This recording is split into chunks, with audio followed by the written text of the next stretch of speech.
കൊല്ലം കോർപ്പറേഷനിൽ ജില്ലാ ആസൂത്രണ സമിതി തെരഞ്ഞെടുപ്പ് വിവാദത്തിൽ UDF സ്ഥാനാർത്ഥിയുടെ നാമനിർദ്ദേശത്തിലെ തെറ്റ് തിരുത്താൻ ജില്ലാ കളക്ടർ അനുമതി നൽകി. കളക്ടറുടെ നടപടിയിൽ പ്രതിഷേധിച്ച് LDF കൗൺസിലർമാർ രംഗത്ത് വന്നു.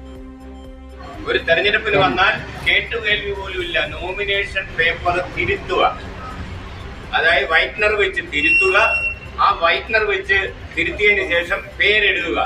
അതോടുകൂടി തന്നെ ആ നോമിനേഷൻ തള്ളിപ്പോയി. ആ നോമിനേഷൻ തള്ളുന്നതിന് പകരം കളക്ടറും കൂടെ ചേർന്നിട്ട് തെരഞ്ഞെടുപ്പ് പ്രക്രിയയിലേക്ക് പോയി.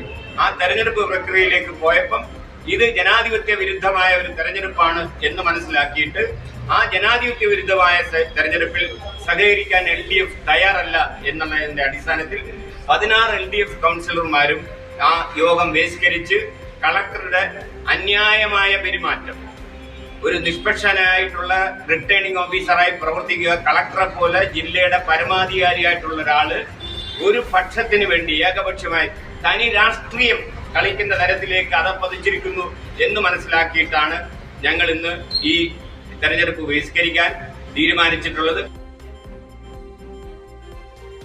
രാജ്കുമാർ ശരിയാണ്. രാജ്കുമാർ, LDF പ്രതിഷേധം നടക്കുന്നു, എന്തൊക്കെയാണ് വിശദാംശം?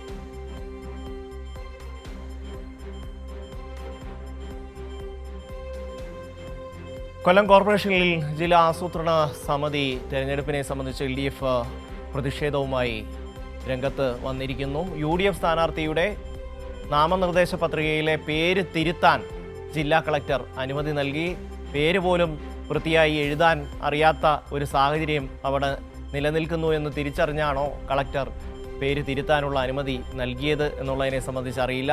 എന്തായാലും കളക്ടറുടെ നടപടിയിൽ LDF ശക്തമായ പ്രതിഷേധമാണ് രേഖപ്പെടുത്തുന്നത്. വൈറ്റ്നർ വെച്ച് പേര് തിരുത്തി വീണ്ടും എഴുതുന്നു എന്ന് പറയുന്നത് തികച്ചും ഭരണഘടനാ വിരുദ്ധമായ നടപടിയാണ്. ആ പേര് തെറ്റിയപ്പോൾ തന്നെ ആ പത്രിക തള്ളേണ്ടതായിരുന്നു എന്നുള്ളതാണ് LDFിൻ്റെ നിലപാട്.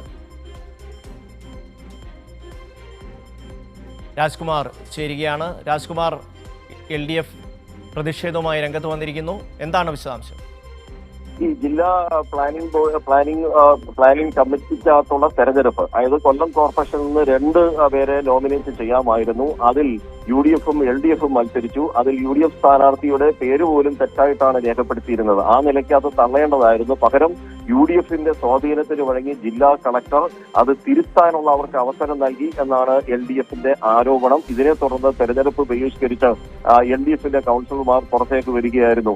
ഇത് നിയമപരമായ ഈ തെരഞ്ഞെടുപ്പ് നടപടിയിൽ ക്രമക്കേട് ആരോപിച്ചായിരുന്നു ഇവരുടെ പ്രതിഷേധം. നിയമപരമായ നടപടികളുമായി മുന്നോട്ട് പോകാനും ഈ പ്രതിഷേധം തുടരാനാണ് LDFിന്റെ ഇപ്പോഴത്തെ തീരുമാനം.